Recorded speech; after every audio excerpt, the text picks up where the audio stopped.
Hello दोस्तों, स्वागत है आप सभी का एक नए Hindi to English translation video में। तो आज का हमारा सेंटेंस है मैंने खाना नहीं खाया, या फिर मैंने खाना नहीं खाया है, या फिर मैंने खाना नहीं खाया था। तो इस सेंटेंस की मदद से आप कुछ और भी जानकारी प्राप्त करेंगे, जो पास्ट इंडेफिनिट, पास्ट परफेक्ट और प्रेजेंट परफेक्ट टेंस में अंतर भी समझेंगे। तो पहला सेंटेंस है मैंने खाना नहीं खाया। तो देखिए, अगर सेंटेंस के अंत में क्रिया के साथ या आ ई करके आता है तो ऐसे सेंटेंस होते हैं। पास्ट इंडेफिनिट टेंस का ये नेगेटिव है, तो पास्ट इंडेफिनिट के नेगेटिव को इंग्लिश में ट्रांसलेट करने का स्ट्रक्चर, पहले सब्जेक्ट मैंने की इंग्लिश यहाँ पे आई, उसके बाद हेल्पिंग वर्ब डिड, फिर नॉट लगाएंगे, फिर मेन वर्ब इसमें है खाया यानी खाना की इंग्लिश ईट, उसके बाद हम लिखेंगे फूड। यहाँ खाना है भोजन यानी कि फूड। मैंने खाना नहीं खाया, इसकी English I did not eat food. मैंने खाना नहीं खाया, I did not eat food, या फिर फूड से पहले द भी लगा सकते हैं, I did not eat the food.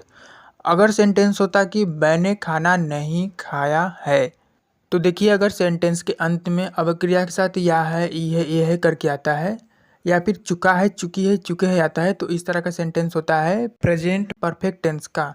अगर यह सेंटेंस होता कि मैं खाना नहीं खा चुका हूँ, ये कहने में थोड़ा अजीब लगता है, इसी को हम कहते हैं कि मैंने खाना नहीं खाया है, तो ये भी प्रेजेंट परफेक्ट टेंस का सेंटेंस है। तो देखिए कीवर्ड के अलावा सेंटेंस के अंत में क्या है, इसके अलावा भी सेंस पे भी डिपेंड करता है सेंटेंस में। ये बेसिक नियम है कि हम सेंटेंस के अंत में देखते हैं कि क्या है, जिससे हम टेंस को पहचान पाएँ। तो ये केवल बेसिक नियम है, इसके अलावा और भी बहुत सारी चीज़ों का ध्यान देना पड़ता है सेंटेंस के सेंस पर। जैसे मैंने खाना नहीं खाया, ये बीती हुई बात है, पास्ट की बात है, अभी से उससे उसका कोई लेना देना नहीं है। और ये सेंटेंस है मैंने खाना नहीं खाया है, इसका क्या है कि मैंने खाना नहीं खाया है, इसका मतलब मुझे अभी भूख लगी है, या फिर खाना खत्म हो गया है, या फिर जो भी हो जिसका प्रेजेंट से कोई मतलब हो। ठीक है, तो ये सेंस बनता है प्रेजेंट परफेक्ट टेंस में। बाकी है अंत में था है, इससे कोई मतलब नहीं है, ये केवल बेसिक नियम है सेंटेंस को पहचानने का। तो ये प्रेजेंट परफेक्ट टेंस के नियम से इंग्लिश में ट्रांसलेट होगा। तो ये भी नेगेटिव है, तो पहले सब्जेक्ट मैं की इंग्लिश आई, उसके बाद प्रेजेंट परफेक्ट का हेल्पिंग वर्ब होता है हैव, फिर नॉट लगाएंगे, फिर हम लिखेंगे वर्ब का थर्ड फॉर्म। तो इसमें वर्ब क्या है, खाया, खाना की इंग्लिश ईट, ईट का थर्ड फॉर्म ईटन। उसके बाद हम लिखेंगे food, I have not eaten food. मैंने खाना नहीं खाया है, I have not eaten the food. अगर सेंटेंस होता कि मैंने खाना नहीं खाया था, तो देखिए आप सेंटेंस के अंत में था, और हमारा जो बेसिक से हम इंग्लिश सीखे हैं उसका ये नियम है कि अगर सेंटेंस के अंत में यदि क्रिया के साथ या था, ई थी, ए थे करके आता है, ऐसे सेंटेंस होते हैं पास्ट परफेक्ट टेंस का। तो देखिए अब आपको मैं बता दूं कि पास्ट परफेक्ट टेंस और पास्ट इंडेफिनिट टेंस में कुछ अंतर और भी होते हैं, जो बेसिक से अगर आप इंग्लिश सीख रहे हैं तो आप इसे पास्ट परफेक्ट में ट्रांसलेट कर सकते हैं, कोई दिक्कत नहीं है। लेकिन ऐसे सेंटेंस हमेशा विवादित रहते हैं, तो आपको सही ट्रांसलेशन आनी चाहिए। तो देखिए अगर सेंटेंस में ऐसा कोई सेंटेंस हो जिसकी क्रिया के अंत में या था, ई थे हैं, तो वो भी पास्ट इंडेफिनिट टेंस का ही सेंटेंस होता है, वो पास्ट परफेक्ट टेंस का सेंटेंस नहीं होता है। बस आपको इतना ध्यान देना है कि अगर सेंटेंस में दो पार्ट है, यानी जो कोई एक काम पहले हुआ है उसके बाद जो कार्य हुआ है वो होता है पास्ट परफेक्ट टेंस का, यानी कि पास्ट का भी पास्ट होता है पास्ट परफेक्ट टेंस।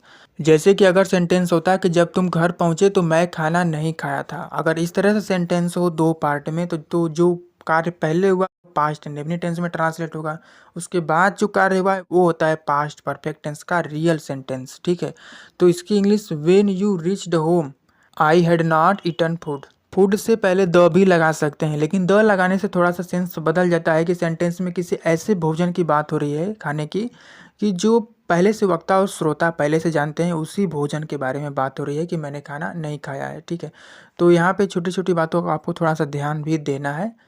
यहाँ पे मैंने खाना नहीं खाया था, ये क्या है, पास्ट का भी पास्ट है, यानी कि ये बाद में कार्य हुआ था पास्ट में, तो ये पास्ट परफेक्ट टेंस के नियम से पहले सब्जेक्ट, फिर पास्ट परफेक्ट टेंस का हेल्पिंग वर्ब हैड, फिर नॉट, फिर वर्ब का थर्ड फॉर्म। ठीक है, आई हैड नॉट ईटन, उसके बाद object food, I had not eaten food.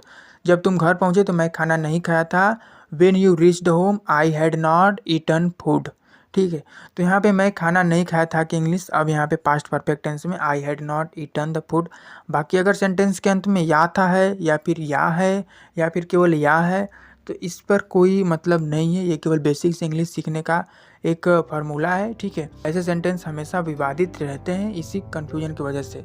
तो दोस्तों ऐसे और भी सेंटेंसेस का इंग्लिश ट्रांसलेशन वीडियो देखने के लिए चैनल की प्ले लिस्ट में जाएँ, प्ले लिस्ट की लिंक आपको इस वीडियो के डिस्क्रिप्शन बॉक्स में भी मिल जाएगा। Thanks for watching.